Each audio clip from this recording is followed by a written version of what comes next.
Let's talk about Andrew Schulz, the comedian. I've recently talked about him in a video, and someone pointed out perhaps the irony in that he is a comedian who is known for his crowd work. He basically, in all good fun, basically makes fun of people in his audience, and that's his routine. And he's very talented and very good at it. And it's interesting. You have these interesting conversations that are completely random and chaotic, but very entertaining and funny. That's his thing. He's great at it.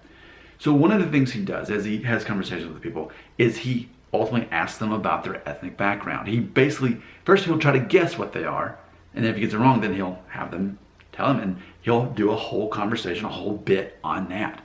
So what's interesting about Andrew Schulz is when you look at him, he looks like a vaguely ethnic guy, at least of Mediterranean descent, or maybe Puerto Rican, or at least Italian. You know, in other words, he looks non-WASP. He doesn't look white Anglo-Saxon Protestant.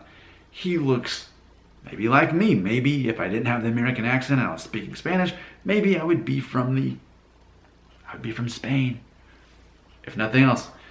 And it's funny because he often has a mustache and a little goatee, so which it only reinforces this concept that he's Spanish or Cuban or Puerto Rican, something like that. But no, Google it like I did. Can you see that?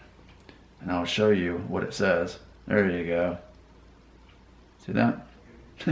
So it says he is of German, Scottish, and Irish descent.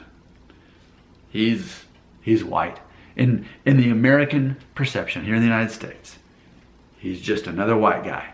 There is nothing Hispanic about him. There's nothing Mediterranean about him.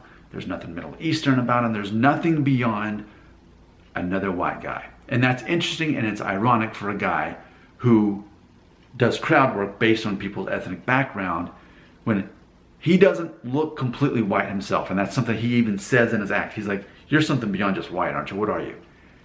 Yet, I don't hear him talking about it. So I think that's interesting. Just wanted to point that out. Your comments on that belong right here.